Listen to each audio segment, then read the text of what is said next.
Dear viewers, today we are receiving one of the most important cultural personalities in this country, and it is one of the most prominent Nigerian fighting for the right of all Africans here.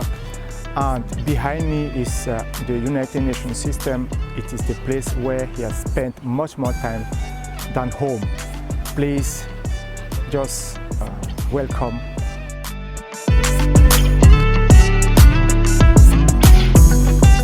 Can you please introduce yourself? Okay, my name is Ingenieur Oluyemi Ogundele.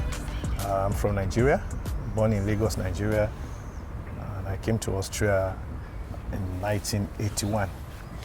You came to Austria in 1981. Yeah.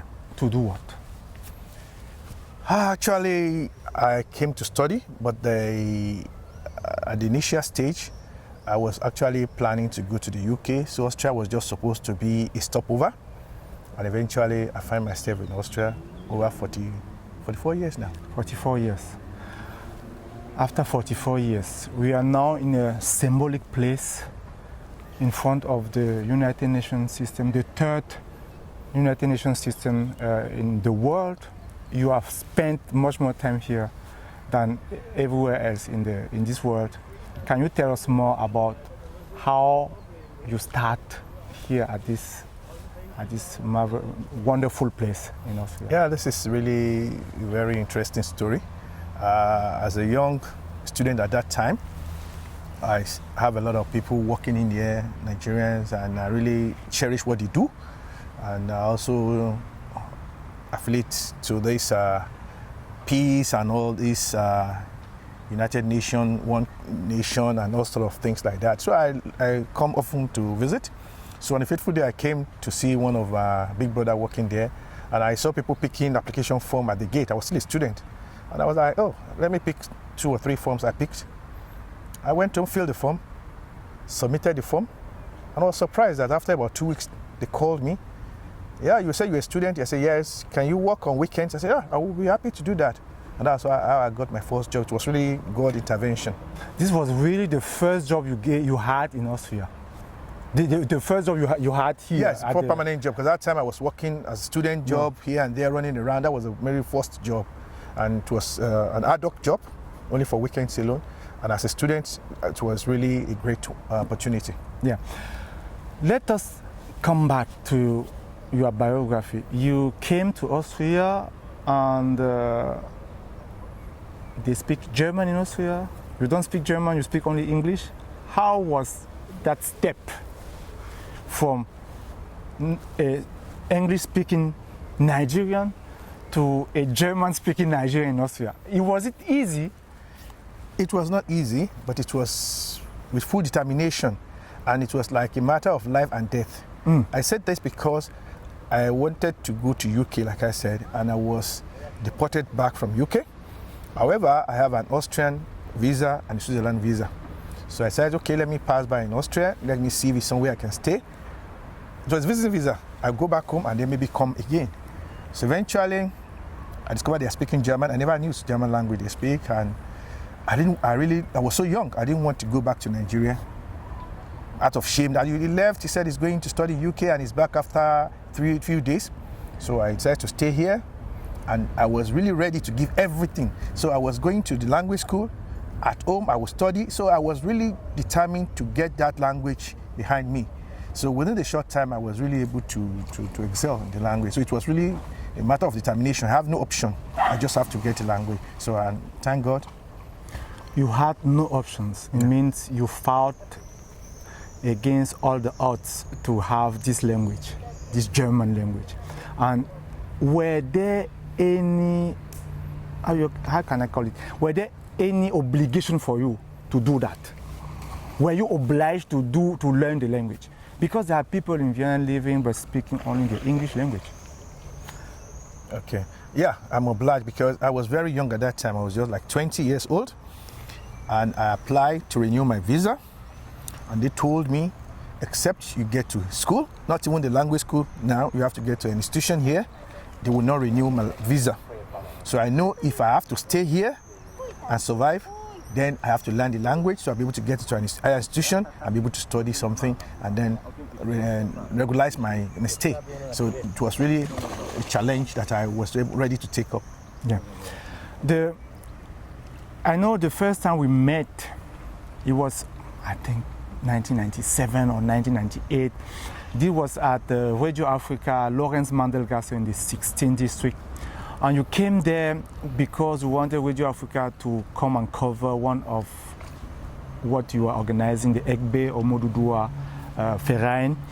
Can you please tell us more about the activism, how you started to be activist in Austria, a very, very important cultural activist in Austria, and how it develops until now?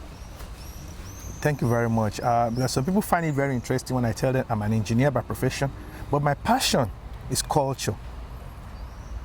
I grew up in a cultural environment. My father, my mother, in Abeokuta? In Lagos, actually. I schooled in Abeokuta, but I grew up in Lagos. So when I came here at that time, I realized that we are not doing much about culture. It's just about our studies and, of course, religion. I mean, churches are springing up. God is everywhere. Yes, and mosques are springing up every time. But then the moral something is there. I said this because I was opportune at that time to discover some Nigerians when I came here. Now did I discover these Nigerians? Most of them, I'll check the telephone book. We have the yellow telephone book at that time. And I know the common name of Nigerians start with A or O, Ade something, or Ulu something. So I would see the names there, and this is a Yoruba, this is a Yoruba there, numbers are there. I was lucky, called some and they replied me, and I said, I'm new here, how can I get help? Of course, there was this Nigerian community at that time, the Nigerian Student Union, which was really helpful for me to settle down at that time. So I was able to get a lot of Nigerians, most of them even through the names. But later I realized that we have issue with names here. And this is a cultural issue where I'm so passionate about culture. Some people prefer to give their children English name to make life easy for their teachers, for their friends to be able to call the name, and they drop the name. And if they are unlucky to have a family name that has like this slave name, Williams, or this Coker and things like that, you see somebody answering James Coker, James Williams, you will never believe he's a Nigerian. But when they have something like Oluyemi, Coker, oh, this is, or Chukwuemeka, oh, this is an Igbo, or something like that. So our culture was just fading out because we are in a foreign country. We believe we just change everything. And I said, oh, this is not good. And that's why my passion for culture developed. Of course, we have a Yoruba community at that time. That was created, and they were very helpful in integration.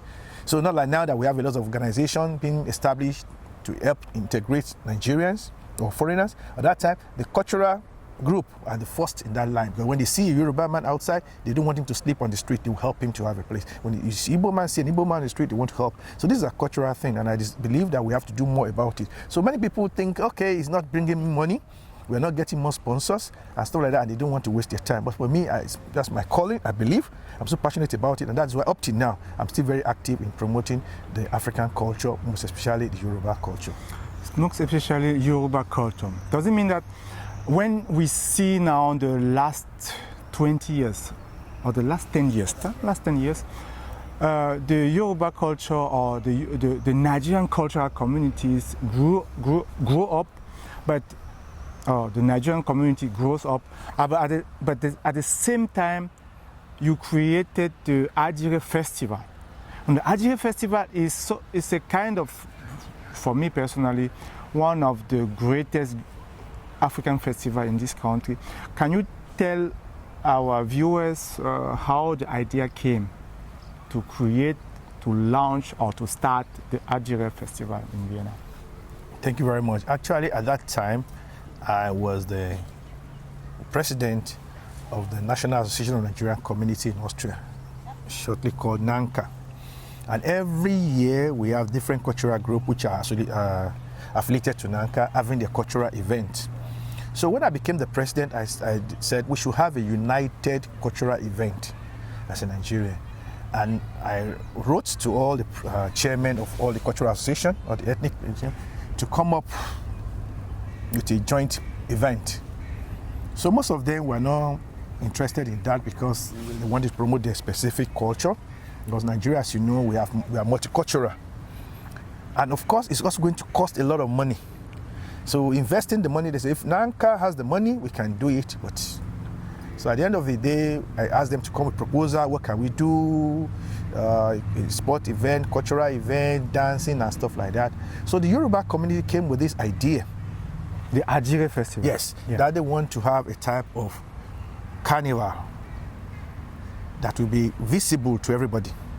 This was a time that Nigerian image was at the lowest in Austria. So when you talk about Nigeria, they relate it to drugs and other things like that. So they wanted to show the culture. So it's not going to be in the hall that we normally do before. That was the idea. That we want to do something out that people will be able to see our culture. So not the same people who normally come to our event will see it, but people outside who does not even know us. Who are the people out there? They will say this is the Nigerian community or the Yoruba community. So the Egbe Mududua chairman at that time, Mr. Abiodun Oladejo, wrote the proposal. And I love the proposal. I was like, oh God, you are speaking my mind. And this was the proposal you submit to NANCA? Oh. Yes. Mm-hmm. And the chairman of NANCA influenced who we adopted the program. So, and some associations said, yes, we'll go along with you, but as far as we are not paying money. Some of the cultural associations said, no, we are not interested at all.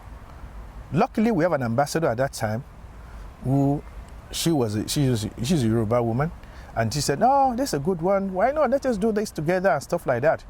So we fixed the date that we're going to have it done. So a lot of people at the end of the day said, no, the problem is, why is it going to be the proposal? I mean, the proposal on the table and the way it was written, the concept note, is more of a Yoruba concept. Because Yoruba are the people who like party, Wambe, Ashwebi stuff. So it's not relating to us. So no, it's going to be everybody intake. During the carnival, you dress in your own cultural dress, you dress in your own, and everybody will be out there. So the Igbo community said, no, on that time, we fixed a date actually, and later they withdraw. They say they have a sport event they are doing on that day. That was the first one, 2013, that June 2013, they will not be able to go along. So those who are ready, we really planned it. We were not sure how successful it's going to be. So we approached a lot of people, organizations, and one of the most important partners we had at that time was the World Museum. At that time, it was still called Museum. Yeah, Technology Museum, so Welt Museum. They were the most. They said, no problem. After you parade all over the streets, you can come in to this museum and have an event, indoor event. So it's going to be a type of double event, the out one and the indoor one. So, and luckily at that time too, through the ambassador, we were able to invite a governor, the city governor at that time, and we were able to talk to people around. And we had a very good support in person of David Alaba, the popular footballer. I said, oh, no problem, we'll also support the event, I will attend. So when we approached the press and went to an event, the moment we mentioned that one of the guests is going to be David Alaba and the governor, a lot of people came. And that was how the event blew. That was the first one. And since then, we've been trying to keep it up. So that was the first event we had. It was in Vienna. It was in Vienna. Yes. So we started from the Nigerian embassy because we want to make it a Nigerian event. This was 13 years ago. Yes.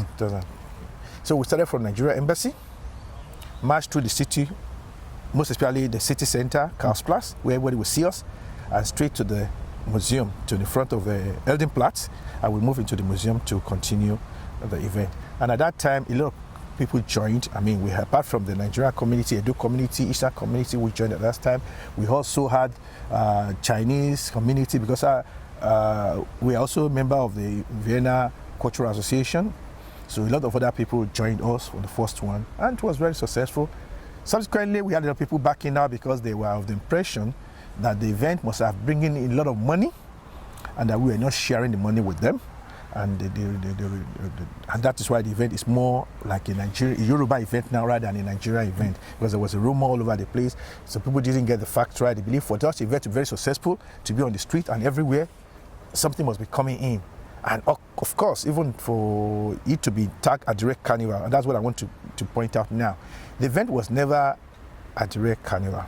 The event was tagged and planned to be a Nigerian cultural festival. And there are a lot of events in that festival.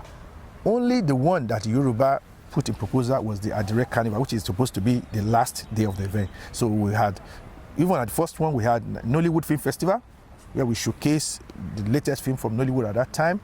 We had some other events, indoor event, which is supposed to be combination. So Adire Carnival was just one of the program of the Nigerian Cultural Festival. So the headline is Nigerian Cultural Festival featuring Adire Carnival. So the Adire Carnival was the input of the Yoruba community to a bigger festival. And because of the success of the Adire Carnival, and because it's on the street, it's visible, a lot of people forget the fact that it's a Nigerian cultural festival. They keep repeating Adire Carnival. It was never planned to be a carnival alone. It's supposed to be all-inclusive. Okay.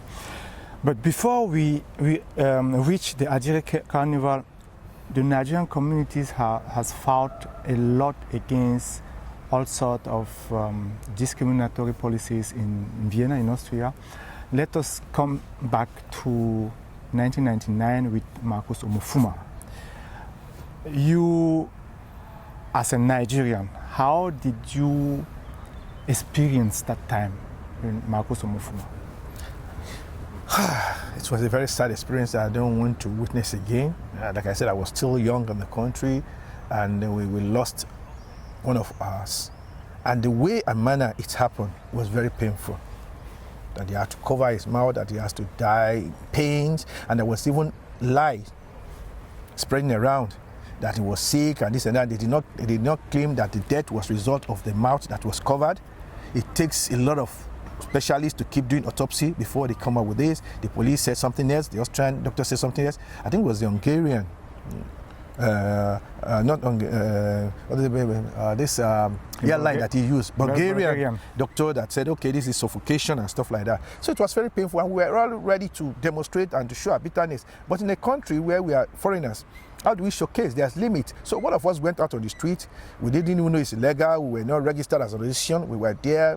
And a lot of people ran into problem, apart from because they're trying to mourn and protest about the death of one of them. And that was what led to creation of NANCA. That was why I'm so passionate about NANCA too. And of course, I don't like the way NANCA is being led now, but it's another story for another day.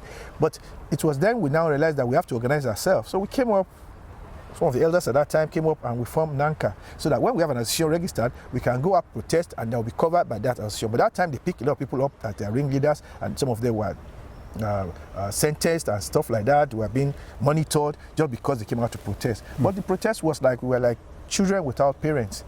So that was us saying, no, we should have an organization of ourselves. Nigerian community, National Nigerian Community was created so that we can speak with one voice. That was the origin of NANCA. Let us come back again about Omofuma. This thing, I think it is not only about the Nigerian community or the Nigerian communities, but it is also about being black in Austria. How do you live as a black person in this country these last 40 years, or more than 40 years? Yes. The black experience of Ingenieur Ogundele in Austria. Yes, I've lived all my life here in Austria as a black person. They did not care about your qualification. They did not even care about where you work, your experience. They see you first as a black. So it takes time to let them realize that we are one of you. Of course, there are very, very many people, Austrians, who accept us the way we are, call me by my name, and not just call me as a black guy or a Schwarze or anything like that. And that's what I'm also trying to bring down to my children and also the young ones, that you don't care about what they call you. Are in their country. You have to show them, you have to excel, you have to really prove your worth, and then they will now see you. When I was in school too, so people look at me, look down at me, but when we have some exams and I score higher mark, some people start getting to me and see me as a person, as a student like them, and they respect me. Some of the professors too, when they come in, I have even one at that time who told me, you will never finish up in this school. I went to TGM, one of the elite RTL school, and very few Nigerians at that time finished from that school. So they tell me that you made a mistake, you have to go to somewhere else and stuff like that. And I tell my children too, for them to respect you, you have to really come down, sit for the same exam and score like them or even higher than them, then they will respect you. Of course, it happens. So when you're doing well, at times, even at that time when I score high grade, the professor will ask again, are you sure you did not copy from the book? At times they will ask me to come to the front row for my test where other people are behind. At times we do some cooperative joint projects where we draw and do things together, and when we submit the project and when my colleagues are given maybe one excellent or two, they will give me 3. And I said, but it's a joint something, we are 4 in the team and we do this project together. why am I? They will say they are sure. The professor says sure. I was just a passenger there that I'm just watching them. They are the one. He's very sure they are the one who did most of the job and this and that. So I cannot get it. Okay, no problem. But today I finished. I'm working and I'm happy. I know that there is a life of Ingenieur Ogundele that many persons only know through the Facebook and so on. You are also a politician, SPE politician, and each 1st of May you post a picture of you holding the banner. How do you call it in Flag? The flag of Austria and the flag of the SPE. Why did you decide to become an SPE politician? Or SPE activist? I don't really know. If you are a politician, an activist, I don't really know. Tell us more about this part of you, please. Thank you very much. Like I said, I try to get the best out of the system for my people, for myself, for my family. So at that time, when? From the beginning. Oh. From the beginning. So I decided to join the political party because at that time I realized that your voice, you can also add voice to what is going on out there. There was a program we did and we invited people to come and talk, and the person who came from from Vienna is an SPO politician. And he was telling us, she was giving us some facts that most Nigerians, for example, or Africans, when they meet them or they come for any event and they talk to them and they say, how long do you intend to stay in Austria? Some people give specific dates. Some people tell you, in 5 years I should be back. So they see us as a transit person. But when they talk to maybe a Turkish people or some other people, they will tell them, no, I came here to stay. So they see us more as a transit. And it was fact. At that time, most of my colleagues that we came together, they've moved to UK, US, and everywhere. So we're really, mostly because of the German, and because trying to get used to the culture and everything, they have issue. They don't want to stay. So this one was very, and at the end of the day, now said, even politicians, we have very few of you people taking part in politics. And I asked, I said, but maybe that time, so I've not even taken the Austrian citizenship. I said, can I be a member of any party? He said, yes, why not? Even as a foreigner, you can join the political party. It's a political party. You may not be able to contest, post, or do some other things there, but you're a member, and you'll be seen as a member, and you have your card, your voice. And the person was from SPO, so that was influencing me. Okay, I will join your party. I said, okay, no problem. You just go to the website, you see this one or this form and stuff. It's just about €5 every month or so to be a member. So I joined. I realized that I was being called to some events, and when I went to do some of my cultural events, I approached them. At that time, they have even a cultural department there for migration and stuff like that. I applied for subvention and they give, even the party give, from the city of Vienna, the party give. I said, okay, we are giving you this €500 to support the event, to put their name on the flyer and everything. So it was so interesting, and I was like, I'm based in the 5th district, and the SP of the 5th district are so loving people, very loving people. Even I have one of the leaders at that time who was even married to a Ghanaian. So that shows you the integrity. And I moved to the stage that I was able to be even carrying the flag, leading the party. It's unusual. You see, when the political party are there and they want to get vote from the people, and people are discriminatory, they don't want to show any black that in. They will put it on the background. It's like when you are working in a company, they won't put you where you meet customer out there. Some of them, when they employ blacks, some of the company at that time, they put you in the office or in the warehouse. When you are out there, I know when I was in Damaya, I have that experience. When you're out there and people see you out there, so people complain, why did you put a black man here to be? Even if I'm doing my work very well, they said it's not representative. So at that time, they took me with open hands, and I was even the one leading our team when we do the May Workers' Day celebration, carrying the SPO flag there, the picture, everybody taking picture. I think they are used to it now. They don't even take picture. That time it's almost in every newspaper. See a black man leading the SPO migrating and stuff like that. So I feel very comfortable in SPO. I've been migrating for many years now, and I feel very, very comfortable there. I think 3 years ago, you published a book, a biography. It's a kind of a sort of biography. Can you tell our viewers more about when did you decide to write a book? Why did you decide to do so? And do you think that writing a book today can help younger people who are used to screens to master, younger Afro-Austrians to master their life in this country? Thank you. When I turned 60, to celebrate my 60th birthday, I decided to put together some of what I've gone through in my life, I call it my diaspora footsteps. All what I went through in the like 60 years, starting from my humble beginning from Nigeria, how I came here, and when I came here, the problem I faced. And this is just to encourage others that things are not so as easy as it is. I did not come to Austria when I came in about 44 years ago. I did not start working at the UN with the Atomic Energy Agency. I started from the beginning. I was selling newspaper. I was distributing paper all over the street. It was not easy. I have my own shares of challenges too. So they should know that when they have challenges at the beginning, it's not going to end there. With determination and with honesty, they can move up. So the story was all about how I started in Nigeria, and for people to even know how my background was really, I wouldn't say worst, but bad at that time. I grew up in an area that's like more like a ghetto, because that is African Shrine, the area where Fela Anikulapo Kuti lived. Kalakuta Republic, like a republic within Nigeria. There, the life there is different. The way we do things is different. We grew up being bold. You can challenge anybody. You see police, you call them names, you run away and stuff like that. That's how Fela taught us that. I'm a Fela boy. I grew up in that area.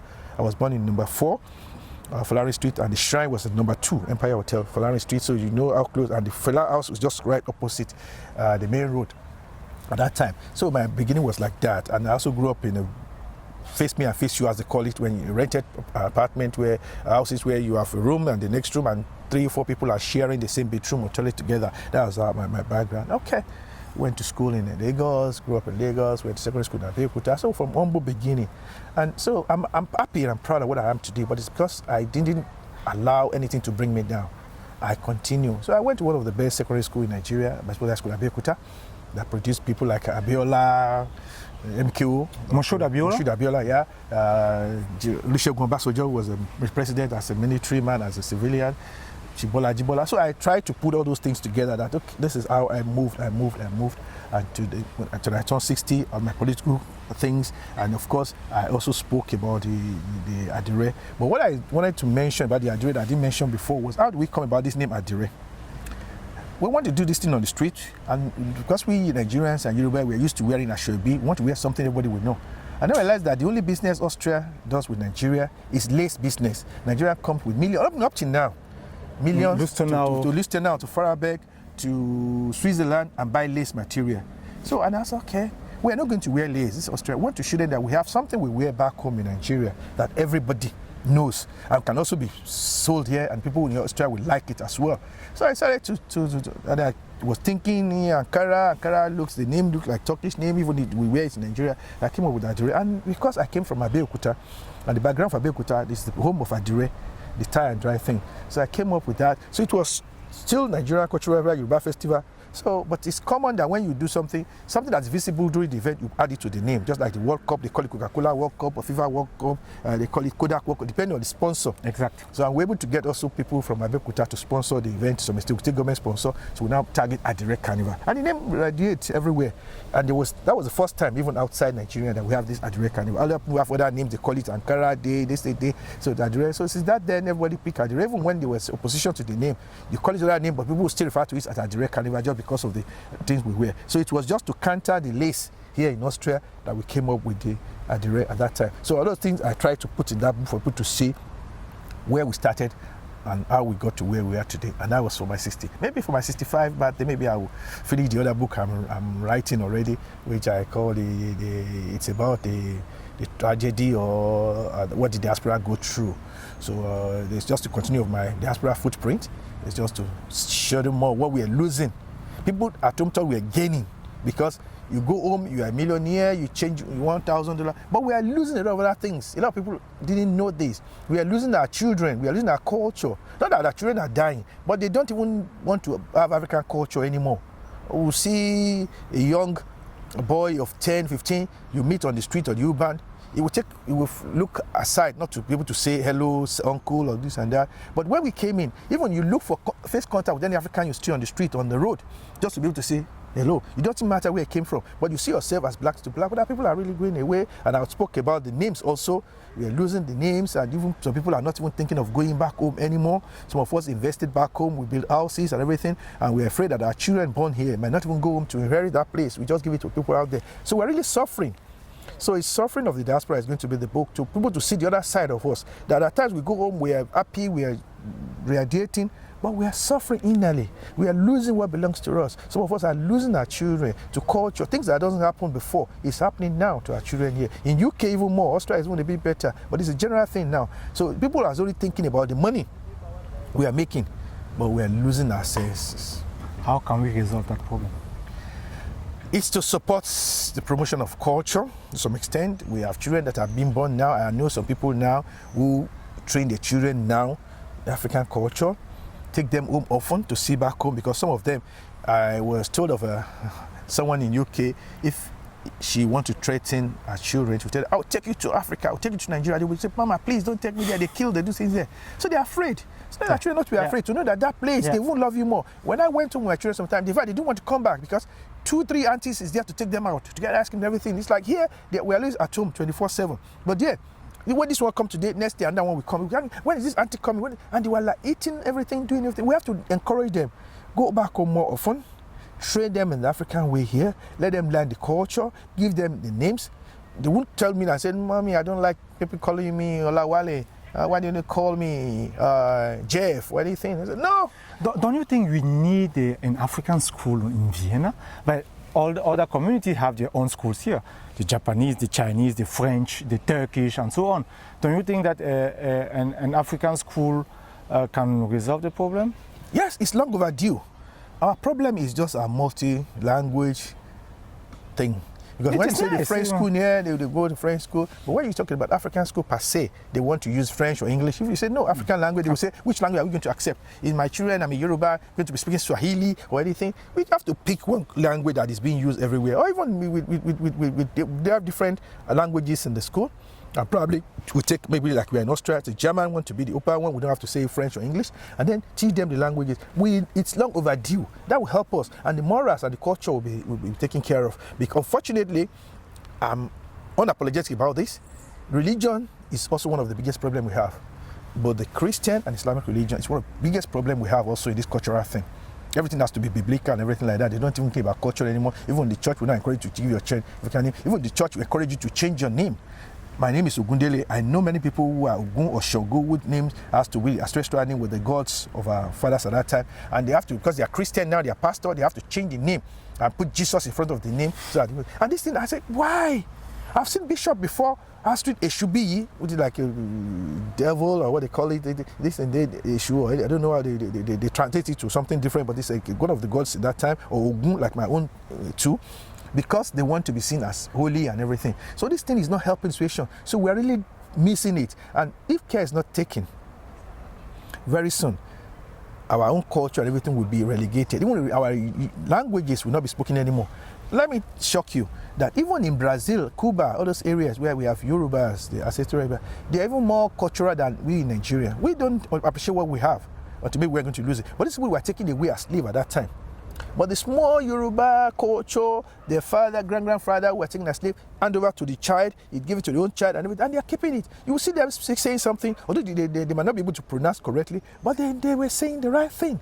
And now we have more Yoruba people out there now promoting Yoruba culture than even back home in Nigeria. So that is the problem we have. We are losing it gradually because we want to take everything. You are right, because when I arrived in Austria, there were many Nigerian carnivals, like the Yams festivals, thing like, but now there's nothing like that. No, anymore. They still have. The Igbo cultural group, they're still very steadfast in having the New Year festival. They still have it. Maybe last year they didn't have one. That's also financial thing. Like I said, nobody's supporting the cultural event. If you are doing business forum now, people will come, business will come, and putting money and want to support it. When you say you are doing cultural thing or anything, they don't want. And they also have challenges with the churches. But when we do cultural event, we want to do it like it's being done back home. We want to have a masquerade. A pastor will tell you masquerade is evil. It's worship of that God. We have to say things that people say, call the Ogun, all this type of thing. They will say, no, you don't do that. It has to be Jesus Christ. So people, they don't want to attend such things because when they go in there, When the pastors see them in the picture or in the video, anything, the next day they will be the topic of preaching the next day in the church. So they're always going about. And when we see Christian event or anything, you see people burst the hall. You don't have time to place to even sit. They bring preachers and they will be there. I didn't say it's bad. I normally attend to. I'm a very religious person too. But when it comes to cultural thing, everybody keeps stepping back. Some of us who are promoting culture, we're being seen as pagan and stuff like that. And that is the problem. Let me speak about the last question. You are now in next October. You will be leaving from that place to go back. To go back where? To go back. What are you going to do after? After you are done more at the United Nations system, or in the United Nations system? I will continue doing what I love doing most. In fact, I will have more time for it now. Promoting culture, taking care of my family, because I've really neglected my family for some time now. Work, and when I'm free, I spend half of the time with them, half of the time with Nigerian community, promoting culture and stuff like that. So I'll have more time now for my family, and of course, I will be doing more with the cultural thing. So I will still say, I'm only retiring, I'm not tired. So thank you. But at the same time, we as Africans, we have, or migrants with African background, we have these challenges. When we retire, we don't really know where we belong. We want to go back home and invest. We want to sit. We want to remain here. What kind of advice can you give younger people who will retire tomorrow or after tomorrow, in cooperation with their countries to work or to remain here? What can you advise us? I'm younger than you, but what can you advise me concretely to do? Okay, I will advise everybody to be prepared, that the Boy Scout motto, to be ready. You plan for your retirement. You don't wait till it's very close there. I've been planning for my retirement quite a long time. I've been doing a lot of things, and I'm happy it's getting results. Here or there, in Nigeria? Both ways. If I spend about 44 years here in Austria, and I only spent about 20 years in Nigeria, I'm more an Austrian than even Nigerian. Of course, I go home once a year, but when I go home once a year, I spend maybe 2-3 weeks, maximum 4 weeks. It's not enough compared to what I'm spending here. So we should not cut off everything totally. So while we're still here, we plan also in Nigeria. I want to plan to be able to have a house in Nigeria. When I go, I don't have to be in a hotel. I want to be with my family. When I'm here, I go home, I try to help my family the way I can. So that when I'm retired and go home, they will not neglect me and say, you never thought of us, you've been here for more than 30, 40 years, you never came home once or help us or support us anyway. So I'm trying to balance both sides. But of course, you cannot just cut off totally from Austria and say, I'm leaving Austria and you are going to settle back home. It doesn't work that way. Even some of us who have children. Okay, my children are here. Some of them are not ready to go with me. Without neglect them now and I'll stay back home, they are going to be fathers, I'll be grandfather, I have to come and visit. So I have to balance both sides to make sure I have something I can lay my hands on there and over there. And like I said, if you are not prepared, it's going to be difficult to start all over again. In my case, for more than 20 years, I've been preparing for my retirement. I'm happy it's coming back and it's yielding result. Some of the things I've been doing is now yielding result. Happy to inform you that in 2 or 3 weeks' time, on 26th of July, I'll be receiving a Diaspora Merit Award in Abuja in the presidency in Nigeria. I'll be traveling to Nigeria for that award. Congratulations. They saw what I've been doing here, especially in promoting culture, the event we do and things like that. The Egbe Modudua is being recognized for that we are really promoting culture here. It's not Yoruba culture, it's Nigerian culture. And it's been recognized. I'll be going home. Although it's an Egbe thing, it's like Egbe Modudua, Fadins, they call it, they really deserve it. But I'm singled out to take the award in my personal capacity. But I'm dedicating it to the Yoruba community here for the good work they've been doing and support for this thing. Of course, in my community back home, in the kingdom, Owu Kingdom, where I came from, I've been given a chieftaincy title. So very soon you'll be seeing me not wearing what I'm wearing now, only with beads and my hands now. I'm going to be a traditional chief back home. It's just a recognition of what I'm doing. A king or a chief? No, not a king, a chief. A chief? Yeah, one of the high chief posts in the Owu Kingdom, Abeokuta, and always traditionally one of the Oduduwa children. So all this thing is coming up. So this is a recognition, and it's good when you are retiring and you are getting all this recognition, then you feel fulfilled that, I think all what I've been doing, people have been seeing it from every part of the world. So my advice is be prepared. Don't let it catch you unaware. So if you are prepared, you are just the first day you start working, you start preparing for your retirement. and you put things in place. I know people who say, when I retire, I will now go back home, build a place, a house, and I'll do it. When you go back, they will not even allow you to do it. Because some of the family will even say, when you stayed for 40 years in abroad and you went home, they will even try to dupe you or do anything because you're not part of it. They don't even know how things works. You don't even know that when you're in Lagos and you hear, holy, people are calling to you. You are not even the thief. You still have to run for your life first before checking back. But you come for it, I didn't do anything, and you relax. You don't even know how to walk. So you have to get used to all the system there. You see? But Yes, people who have not been known for life, they will not. So they will not be able to settle. So you see them going home, and after about a year, they will come back. And say, I wanted to relocate, but I'm coming back. And they will have spent a lot of money, wasted a lot of money there, and they cannot take all these things back. If you have property there, landed property, they cannot take it and bring it over. They will sell it at cheaper rate and jack back to Europe or wherever they come from. So be prepared for it. Make sure you stay with your family back home, have contact with extended family, help, as you know, it's always help here and there, help as long as you can, let them see you as a good person. So when you are there, you'll be comfortable, they will support you. And you won't need to run back. Of course, you have to balance it too. You should not say 100% you are living. You have to be here and there. So in my retirement, I will be here and there. Maybe stay longer back home than I used to. These 3 weeks may not be enough. Maybe I'll be staying 3 months before coming here. Maybe escape the winter and come back in summer and stuff like that. But I have to balance it. And like I said, my family are here. My children are still very young. They're here. And then still need to go to school and finish up school. So it will be 50-50. Thank you so much, Ingenieur Ogundele. I hope we have tried to resume your life in this short video. But is there anything I forgot that perhaps you can speak about again? Yeah, just one thing I want to mention, because a lot of people will be watching it, so I think it's good for me to mention this, and that is my engagement with the Nigerian community, especially my relationship with NANCA, which is an organization that I was part of the beginning, and I've already devoted my time for it. Recently, the current chairman expelled me because they have wrong impression of what cultural thing. That's why I've been saying all the while. Cultural event does not attract a lot of sponsors, so we have to do things to get things done. No money is coming out of it. Some believe we are making millions out of it. So at the beginning, it was just like that. But now we have people who does not even realize how things is being worked. For example, I've been accused that I will use the name of Nigerian community for events because I want to get money. I want to make it clear, absolutely clear, contrary to what they're thinking. I want to carry everybody along. I want the event to be a Nigerian event. I want other ethnic groups, other languages to be part of it. So I leave it open. The Yoruba community leave it open for everybody to be part of the whole thing.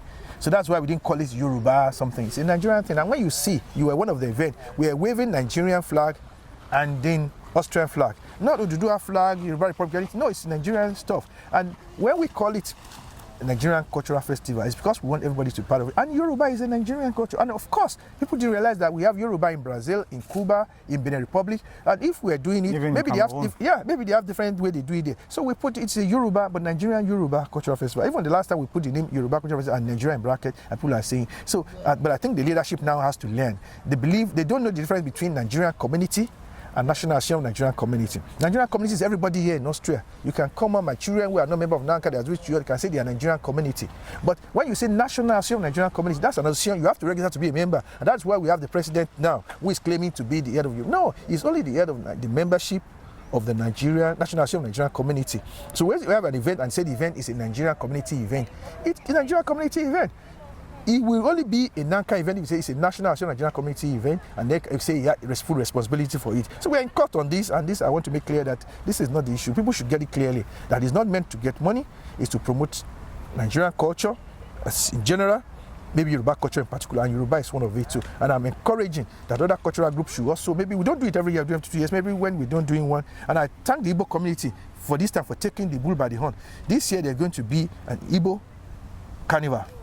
In Vienna? Yes, in Vienna. It's going to be next month, and everybody will be there in large number. So when we start seeing that, maybe then there will be people will now understand that okay, it's just to promote. It's not about Yoruba, it's about Nigeria. Thank you very much. Thank you so much. Thanks so much. You're welcome.